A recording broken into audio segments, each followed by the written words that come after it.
నమస్తే, నేను Priyanka. Welcome to Even TV news. వివరాల్లోకి వెళ్తే విశాఖ రైల్వే స్టేషన్లో ప్రయాణికులకు అందుబాటులోకి క్యాప్సూల్ హోటల్ అందుబాటులోకి వచ్చింది. నగరం నుంచి రాకపోకలు సాగించే ప్రయాణికుల కోసం గంటల తరబడి వేచి ఉండే ఇబ్బందులు పడకుండా ప్రయాణికుల కోసం సింగిల్, డబుల్ బెడ్రూమ్స్ అన్ని సౌకర్యాలతో ఏర్పాటు చేశారు. ఇవి చాలా ఉపయోగకరంగా ఉన్నాయని ప్రయాణికులు సంతోషం వ్యక్తం చేశారు.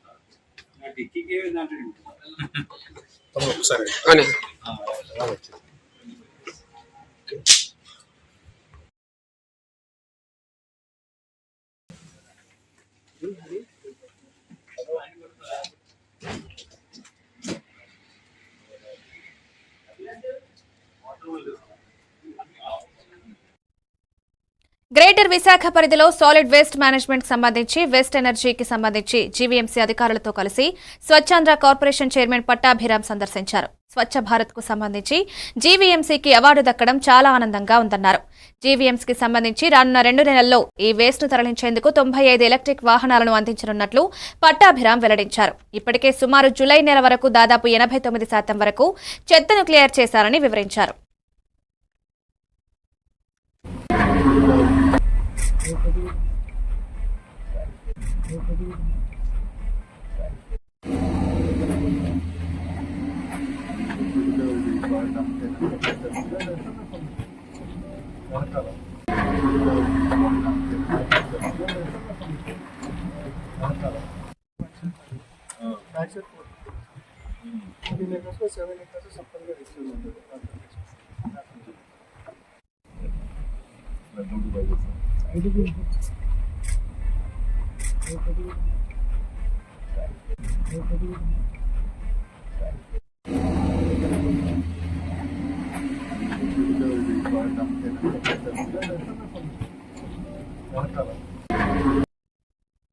యువతకు ఉపాధి, మహిళల రక్షణ, రాష్ట్ర అభివృద్ధి, సంక్షేమం కల్పనగా రాష్ట్రంలో ముఖ్యమంత్రి చంద్రబాబు పాలన సాగుతుందని టీడీపీ రాష్ట్ర కార్యదర్శి, అనకాపల్లి నియోజకవర్గం సంస్థాగత ఎన్నికల పరిశీలకులు గంటా నూకరాజు అన్నారు. భీమిలి శాసనసభ్యులు గంటా శ్రీనివాసరావు సూచనల మేరకు భీమిలి జోన్ 3వ వార్డు రెల్లివీధిలో గంటా నూకరాజు ఆధ్వర్యంలో సుపరిపాలనలో ముందడుగు కార్యక్రమం నిర్వహించారు. ఈ సందర్భంగా ఇంటింటికి వెళ్లి కరపత్రాలు పంపిణీ చేశారు.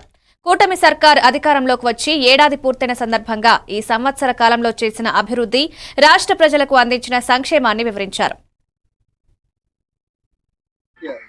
అలాగేంటంటే మనకి మొదట్లో టైటిలింగ్ యాక్ట్ ఉన్నది, ల్యాండ్ టైటిలింగ్ యాక్ట్. మన ఇల్లు తాకలు పెట్టమని చెప్పి గవర్నమెంట్ దానికి కూడా ల్యాండ్ టైటిలింగ్ యాక్ట్ అనేది రద్దు చేసాం పూర్తి. ఎందుకంటే మన ఇల్లు రిజిస్ట్రేషన్ చేసుకుంటే పేపర్లను అందరికి పెట్టి మనం ఇక్కడ లోన్ వాడుకోవాలట, అలాంటి కూడా రద్దు చేసింది. మరి ఈ రోజు ఎలా అంటే మనం బీసీలకి, ఎస్సీలకి ఏంటంటే సబ్ ప్లాన్ లీజ్ అని ఆఫీసర్ ఎస్సీలకి అవి కూడా సబ్ ప్లాన్ లీజ్ కూడా ఈరోజు రిలీజ్ చేస్తుంది గవర్నమెంట్. అలాగే ఉద్యోగ అవకాశాలు డిఎస్సి 16,340 డిఎస్సి పోస్టులు తీశారు. ఈరోజు అమరావతి పరుగులు పెడుతుంది, పోలవరం పరుగులు పెడుతుంది. అలాగే ఐటీ కంపెనీలు, చాలా కంపెనీలు ఇక్కడికి వచ్చాయి అన్నమాట. ఈ రాష్ట్రంలో దౌర్జన్యం అంతా పోయింది, గంజాయి పోయింది, మత్తు పదార్థాలు పోయి అన్నీ పోయి ఇప్పుడైతే సుశక్తిగా ఉంది. ఇంకా మీకు ఏం కావాలంటే అవన్నీ కూడా గవర్నమెంట్ చేయడానికి రెడీగా ఉంది. ఇప్పుడు ఏదైతే సూపర్ సిక్స్లు ఇచ్చారో సూపర్ సిక్స్లో అన్ని పథకాలు కూడా అమలు చేస్తారు. కాబట్టి మీరు తెలుగుదేశం పార్టీని అందరూ కూడా ఆశీర్వదించండి. బాబు మాకు ఇది చేయండి, అది చేయండి మీరు అడగవలసిన అవసరం అయితే ఉంది. ఎందుకంటే మీరు ఓటర్స్గా మీరు అడిగే హక్కు ఉంది, మీరు అడగాలి కూడా. అడిగితేనే మాకు తెలుస్తుంది, అడగకపోతే తెలియదు కదా. మీ ఇంట్లో మీ అబ్బాయికి అడగకుండా అన్నం పెడతాడు, అలాగే మీరు కూడా మమ్మల్ని అడగాలి. అడిగి గట్టిగా నిలదీయాలి. పని అవ్వకపోతే చెయ్యండి, ఇది చేయలేదు బాబు మీరు చెయ్యాలని అడిగితే మేము చేయగలుగుతాం అనమాట. భయపడకూడదు, ఎవరో కూడా మమ్మల్ని అడగాలి. రాజకీయ నాయకులు ఎవరైనా ఉంటే ఇక్కడ మీకు మురళి ఉన్నాడు, రాజు ఉన్నాడు, గురుమూర్తి ఉన్నాడు, వీళ్ళందరిని అడగండి. మరి మాజీ కౌన్సిలర్ దొరగా ఉంది, అందరిని అడగండి. అడిగిన తర్వాత వాళ్ళు మా దృష్టి చేస్తారు, కంపల్సరీ పని చేస్తారు అనమాట. ఇంకొక ఇంటికి వెళ్దాం పదండి.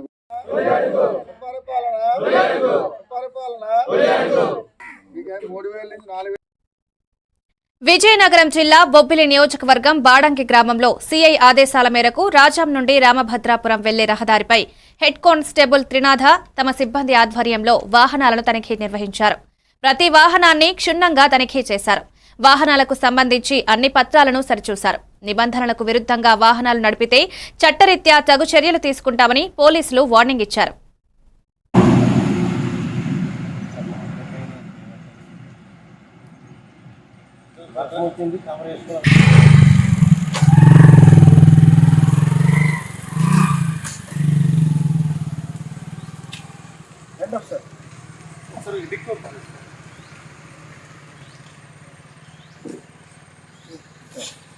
ఏమన్నా ఎట్లా చూస్తాను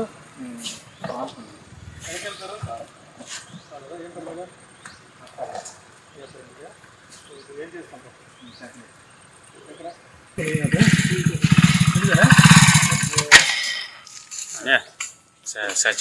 సచివాలయమ్మా అప్లై డన్ చేయాలి.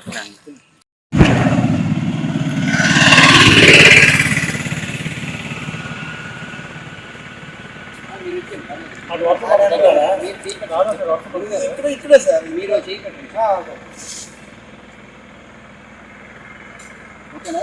Okay sir. అలాగే హెల్మెట్ కూడా లేదు. తక్కువ పైన అయ్యో సార్ పైన కానీ సార్ ఎక్కడికి గూడుపల్లి నుంచి వచ్చారు సార్. లీస్ట్ ఏదైతే అదే తక్కువ ఏదైతే. అన్నమయ్య జిల్లా మదనపల్లె ప్రజలు ప్రతిరోజు 3 కిలోమీటర్లు నడవడం వలన హాస్పిటల్కి వెళ్లనవసరం లేదని, ఆరోగ్యంగా ఉండవచ్చని సత్సంగ్ వ్యవస్థాపకులు ముంతాజ్ అలీ వ్యాఖ్యానించారు. స్వాస్థ్య హాస్పిటల్ ఏర్పాటు చేసిన వాక్థాన్ని ఆయన ప్రారంభించి పాల్గొన్నారు. ఈ వాక్థాన్ని ఉద్దేశించి సబ్ కలెక్టర్ మేఘాస్వరూప్ మాట్లాడుతూ ప్రతిరోజు వాకింగ్ చేయడాన్ని హాబీగా మార్చుకోవాలన్నారు. ఈ కార్యక్రమంలో మదనపల్లె డీఎస్పీ మహేందర్ తదితరులు పాల్గొన్నారు.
మన్యం జిల్లా పాలకొండ అభయాంజనేయ స్వామి ఆలయంలో అన్నప్రసాద వితరణ కార్యక్రమం జరిగింది. శ్రీ అభయాంజనేయ స్వామి భక్త బృందం పాల్గొని సేవలందించారు. జిల్లెలమూడి అమ్మ దివ్య ఆశీస్సులతో స్వర్గీయ విఠల రామచంద్రమూర్తి ధర్మపత్ని శేషరత్నం వర్ధంతి సందర్భంగా ఈ కార్యక్రమాన్ని నిర్వహించారు. బౌరోతు శంకర్రావు తదితరులు ఈ కార్యక్రమంలో పాల్గొన్నారు. అలాగే నాట్యగణ జిల్లెలమూడి అమ్మ దివ్య ఆశీస్సులతో ఈరోజు మనకి పాలకొండ అభయాంజనేయ స్వామి వారి ఆశీస్సులతో, అలాగే నాట్య గణపతి సూర్యనారాయణ స్వామి ఆశీస్సులతో అభయాంజనేయ స్వామి సేవకులైనటువంటి భక్తులైనటువంటి అందరి సహాయ సహకారాలతో అన్నప్రసాద కార్యక్రమం ఎంతవరకు జరిగింది. ఇక్కడ మరి ఈ కార్యక్రమాన్ని సహకరించినటువంటి అభయాంజనేయ స్వామి భక్తులందరికీ కూడా మరి ఆ జిల్లాలో కూడా మా దివ్యాశీస్సులు ఉండాలని కోరుతున్నాము. అలాగే ఈరోజు ప్రత్యేకత మా గురువు గారి భార్య అయినటువంటి శేషరత్నం గారి యొక్క జ్ఞాపకార్థము ఈరోజు ఏర్పాటు చేశాము. ఈ ప్రసాదాలు స్వీకరించిన అందరికీ కూడా ఆ అమ్మవారి ఆశీస్సులు, గురువు గారి ఆశీస్సులు, అలాగే జిల్లాలు కూడా మా ఆశీస్సులు ఉండాలని కోరుతున్నాం. జై అన్నదాత సుఖీ భవ.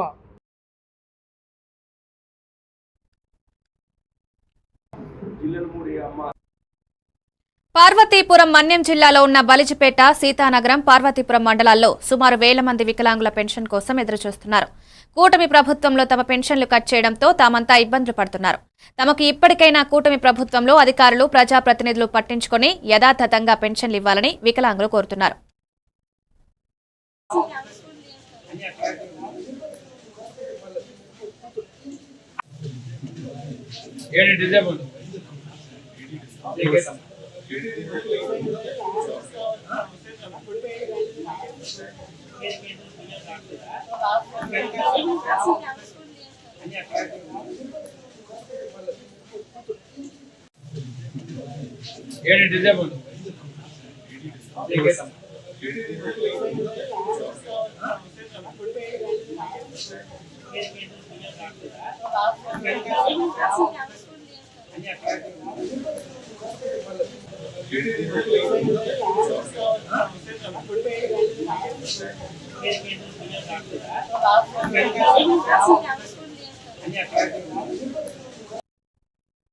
కర్నూలు జిల్లా ఆదోని పట్టణంలో వైసీపీ విస్తృత సమావేశం జరిగింది. మాజీ ఎమ్మెల్యే సాయి ప్రసాద్ రెడ్డి మాట్లాడుతూ ఎస్సీ, ఎస్టీ, మైనారిటీలు వచ్చి పెద్ద ఎత్తున విస్తృత సమావేశానికి పాల్గొని కార్యక్రమాన్ని విజయవంతం చేసినందుకు ప్రత్యేకంగా వారికి ధన్యవాదాలు తెలిపారు. ఈ కార్యక్రమంలో జిల్లా అధ్యక్షులు మోహన్ రెడ్డి, ఎమ్మెల్సీ డాక్టర్ మధుసూదన్, తేర్నకల్ సురేందర్ రెడ్డి, మాజీ MLA Sai Prasad Reddy, child person CH Lokeshwari, కౌన్సిలర్లు పాల్గొన్నారు.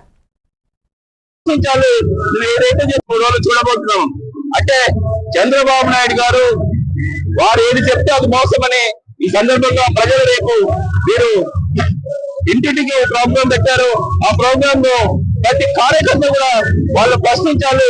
నువ్వు ఏదైతే చెప్పావు సంక్షేమ పథకాల గురించి, బడుగుల బలహీన వర్గాల వారికి ఎందుకు మోసం చేస్తున్నావు అని చెప్పి వాటి గురించి అవేర్నెస్ ప్రోగ్రామ్ తో ఈరోజు ఇక్కడ ఈ సభను ఏర్పాటు చేసి ప్రజలందరూ రావడం జరిగింది. ప్రజలందరూ కూడా ఈరోజు చూస్తా ఉంటే ఈ రోజున సంవత్సర కాలంలోనే ఈ రోజు కూటమి ప్రభుత్వం మీద వారి మీద జనం ఒక్క ఆధార్ కార్డు ఒక్క తల్లికి 60-70 వచ్చింది. మీకు అంతా తెలిసే ఉంటుంది. ఎలా వస్తుంది మరి? ఇది స్కీమా అర్థం కావడం లేదు. అదే విధంగా ప్రతి మహిళకి వాళ్ళ కాళ్ళ మీద వాళ్ళు నిలబడతారని చెప్పేసి మరి ఒక కుట్టు మిషన్ ఇస్తామని చెప్పేసి మహిళా దినోత్సవం రోజు ఆయన ప్రకటించారు. మరి మహిళలకు ఎక్కడైనా కుట్టు మిషన్లు ఇస్తున్నారా? మరి ఎక్కడైనా ట్రైనింగ్ నడుస్తా ఉందో కూడా మాకు తెలియడం లేదు.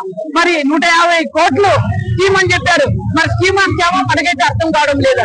ఇలా చెప్పుకుంటూ పోతే అదే జగనన్న ప్రభుత్వం మరి స్కీమ్ లోటే ఇచ్చారు, మరి సంక్షేమ పథకాలు ఇచ్చారు, డెవలప్మెంట్ లేదు అంటున్నారు. ఇదే ఆలోచన నియోజకవర్గంలో రింగ్ రోడ్లు ఎవరేశారు? మరి బైపాస్ రోడ్లు ఎవరేశారు? అదే విధంగా మెడికల్ కాలేజ్ ఎవరు కట్టించారు? ఇదంతా డెవలప్మెంట్ కాదా అని నేను అడుగుతున్నాను ఈ కూటమి ప్రభుత్వంకి. ఈ రోజు మళ్ళీ ఇక్కడ ఉండే ఎమ్మెల్యే అసెంబ్లీలో మాట్లాడతాడు, మా ఆదరణ ప్రజలు అలాగా, మా ఆదరణ ప్రజలు ఇదన్నారు. అప్పుడు అసెంబ్లీలోనే అడిగారు మా పప్పకి, ఏమయ్యా రాష్ట్రంలోన కష్టాలన్నీ ఆదరణలోనే ఉన్నాయా, ఎక్కడ లేదా? మరి ఆదరణ ప్రజలు నువ్వు అడిగే ప్రశ్నలకి భయప్రాంతం చేస్తున్నావు అని చెప్పారు. అలా ఉంటుంది పరిస్థితి. మాటకి దగ్గర మరి విజయనగరం జిల్లా బాడంగి మండలం లక్ష్మీపురం పంచాయతీకి నిధులు మంజూరు కాక అభివృద్ది పనులు అటకెక్కాయి.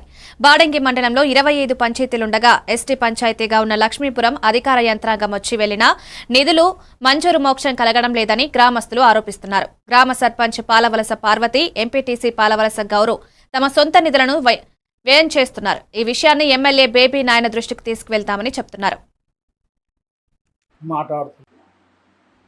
విజయనగరం జిల్లా బాడింగ్ మండలం లక్ష్మీపురం పంచాయతీ అయినా, విరుగుపాకుల జ్ఞాన కాపురస్తులైన లక్ష్మీపురం సర్పంచ్, కేవలం ఎంపీటీసీ, ఎస్టీసీఎల్ జనరల్ సెక్రటరీ అయినా పాలవలస గౌరవ్ నేను మాట్లాడుతున్నాను. మీడియా మిత్రులతో అందరూ కూడా తెలియపరుచుకుంది ఒకటే,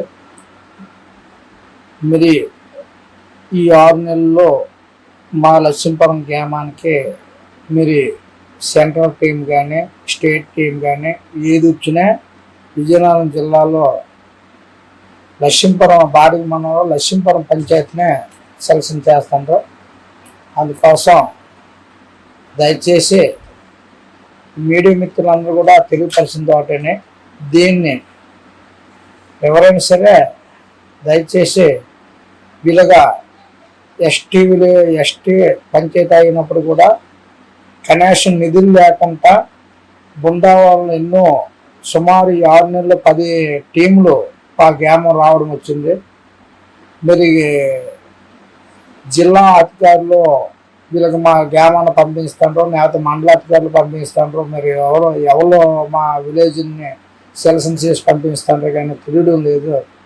మీరు అందుకోసం పంచాయతీలో నిధులు లేకుండా మా దాన్ని వచ్చిన అధికారులే మీరు ఆ గ్రామాన్ని పరిశుభ్రం, వచ్చిన ప్రతి ఒక్కరు కూడా కాలువలు బాగున్నవే, నీరు బాగుందా, మీ స్కూల్ బాగుందా, అదే గుర్తించడానికి వస్తారు.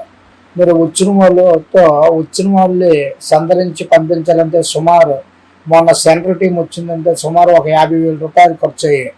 మీరు పంచాయతీలో నిధులు లేకుండా ఆ పంచాయతీ ఒక సర్పంచ్ ఎస్టీ విత్ అయినప్పుడు మీరు ఆ సర్పంచ్ వచ్చిన వాళ్ళు గుర్తించకపోతే ఒక బాధ, గుర్తించితే నిధులు లేకుండా చేతి డబ్బులు పెట్టి ఎంతకాలం మనం చేయగలమని చెప్పేసి మేము చాలా ఇబ్బంది పడుతున్నాం. ఎల్బీ నగర్ టు నాగోల్ వెళ్లే రోడ్డుపై అగ్ని ప్రమాదం చోటు చేసుకుంది. LB Nagar traffic police station ఎదురుగా కెమికల్తో ఉన్న టాటా ఏసీ వాహనానికి ప్రమాదవశాత్తు నిప్పంటుకుని వాహనం తగలబడింది. దీంతో ఆ ప్రాంతమంతా 2-3 కిలోమీటర్ల పరిధిలో ట్రాఫిక్ జామ్ అయింది.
మంచిర్యాల జోన్ జైపూర్ సబ్ డివిజన్లోని జైపూర్ పోలీస్ స్టేషన్ పరిధిలో ఇందారం గ్రామంలో పోలీస్ ఆధ్వర్యంలో నిర్వహించిన కమ్యూనిటీ కాంటాక్ట్ కార్యక్రమం జరిగింది. జైపూర్ ఏసీపీ పాల్గొని గ్రామ ప్రజలతో మాట్లాడి ఈ ప్రాంతంలో ఉన్న సమస్యల గురించి అడుగు తెలుసుకున్నారు. అనంతరం వాహనాలను తనిఖీ చేపట్టారు. ఈ సందర్భంగా ఏసీపీ వెంకటేశ్వర్లు మాట్లాడుతూ అసాంఘిక కార్యకలాపాలకు పాల్పడేవారిని తప్పకుండా జైలుకు పంపిస్తామని ఏసీపీ హెచ్చరించారు. ఈ కార్యక్రమంలో Srirampur circle inspector Venuchander, Jaipur SI Sridhar, Srirampur SI Santosh, TSSP police circle police సిబ్బంది పాల్గొన్నారు. మంది మా ఫోర్స్తోని మా సిఎస్ శ్రీరాంపూర్ గారు, మా ఎస్ఐ శ్రీరాంపూర్ మరియు జైపూర్ ఎస్ఐ గారి ఆధ్వర్యంలో ఈ ఇందారం గ్రామాన్ని చుట్టుముట్టి కార్డన్ కటాఫ్ పార్టీలు పెట్టి కార్డ్ సెర్చ్ రెవెన్యూ వాళ్ళు ఉత్తర్వు ప్రకారంగా చేయడం జరిగింది. ముఖ్యంగా ఈ ఇందారం చేయడానికి కారణం ఏంటంటే ఈ విలేజ్ రోడ్డు మీద, హైవే మీద ఉండడం, తరచుగా ప్రమాదాలకు గురి కావడం. రెండోది, విలేజ్లో మైగ్రెంట్స్ చాలా మంది ప్రతి సంవత్సరం ఒక 100 నుంచి 150 కుటుంబాలు ఇక్కడ మైగ్రేట్ జరుగుతుంది. ఈ మైగ్రేట్ అయిన పీపుల్తో కూడా ప్రాపర్గా మన ఇన్స్టిట్యూట్ చెక్ చేయడం. అదేవిధంగా ప్రజలు చాలా రకాలైనటువంటి ఆన్లైన్ మోసాలు, తర్వాత నార్కోటిక్స్, గంజాయికి బాగా ఇదైతుందని చెప్పి జనాల్ని మోటివేట్ చేయడానికి రావడం జరిగింది. ఈ కార్డ్ సెర్చ్ లో భాగంగా దాదాపు 150 మోటార్ సైకిల్, తర్వాత నంబర్ ప్లేట్స్ ప్రాపర్ గా బండి ఇది లేని ఐడెంటిఫై లేని ఆ బండ్లన్నిటి కూడా సీజ్ చేసి పోలీస్ స్టేషన్ తీసుకెళ్ళడం జరిగింది. ఆ నంబర్ ప్లేట్స్, తర్వాత తగిన పేపర్స్ ఉన్న వెహికల్స్ తీసుకొని వస్తే అది కూడా పట్టేయడం జరుగుతుంది. దయచేసి ఈ నంబర్ లేని ప్లేట్స్ ఎందుకు చెప్తున్నారంటే, నంబర్ ప్లేట్స్ ఏంటంటే చాలా మట్టుకు దొంగతనాలు, స్నాచింగ్ అన్ని కూడా ఇలాంటి వెహికల్స్ వాళ్ళని వాళ్ళు దొంగలు తీసుకొచ్చి స్నాచింగ్ చేసి పారేసుకోవడం జరుగుతుంది. ఇది ఎక్కడో ఆ వెహికల్ మనం కొన్నట్టయితే మన మీద, మనం నడిపినట్టయితే మన మీద కూడా తీసే అవకాశం ఉంటుంది. కాబట్టి అలాంటి ఎవరైనా మీకు బ్రోకర్ గా వస్తారు, నంబర్ ప్లేట్ లేండి, ప్రాపర్ గా నంబరింగ్ లేండి, వాళ్ళని కొనగాలి. చాలా మట్టుకు ఏం చేస్తున్నారంటే ఇప్పుడు సెకండ్ హ్యాండ్ వెహికల్స్ అన్ని కూడా ఇట్లాంటి కాలం చెందిన వెహికల్స్ అన్నిటి కూడా పల్లెటూరులో వచ్చి 10,000 బండి అయినసరికి మన యువకులు తక్కువ తీసుకుంటున్నారు. అది ఏ క్రైమ్ ఉంది, ఏం కథ, దాని యాక్సిడెంట్ కూడా ఎవరు చేయట్లేదు. అనకాపల్లి జిల్లా చోడవరం నియోజకవర్గం బుచ్చయ్యపేట మండలంలో సీతయ్యపేట గ్రామంలో 3 గంటలకు ఎంఆర్పీఎస్ మండల అధ్యక్షుడు కోరుబల్లి ఈశ్వరరావు ఆధ్వర్యంలో ఘనంగా నిర్వహించారు. అనకాపల్లి జిల్లా అధ్యక్షులు ఏలుసూరి ఘాటీలు ముఖ్య అతిథిగా పాల్గొని ఎంఆర్పీఎస్ జెండాని ఆవిష్కరించారు. అనంతరం కేక్ కట్ చేశారు. ఎంఈఎఫ్ ఉపాధ్యక్షులు కొత్తల ఈశ్వరరావు, మాదిగ ఉద్యోగ శాఖ జిల్లా ప్రధాన కార్యదర్శి మోర్తా శ్రీనివాసరావు, ఎంఎస్పీ చీడికాడ మండలం నాయకులు సిహెచ్ వెంకట్రావు జిల్లా నాయకులందరినీ ఎంఆర్పీఎస్ కార్యకర్తలు ఘనంగా శాలువాతో సత్కరించారు. మరి యువకుల్ని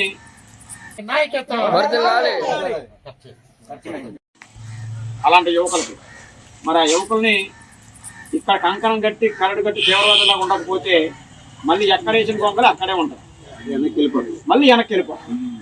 ఆ పరిస్థితి రాకుండా చదువుపై దృష్టి పెట్టి అందరూ సమీకరించుకొని అవగాహన కల్పించుకోవాలని యువత సందేశిస్తూ యువతరం శిరమెత్తితే నవతరం గలమెత్తితే లోకమే మారిపోదా చీకటే మాసిపోదా లోకమే మారిపోదా చీకటే మాసిపోదా యువతరం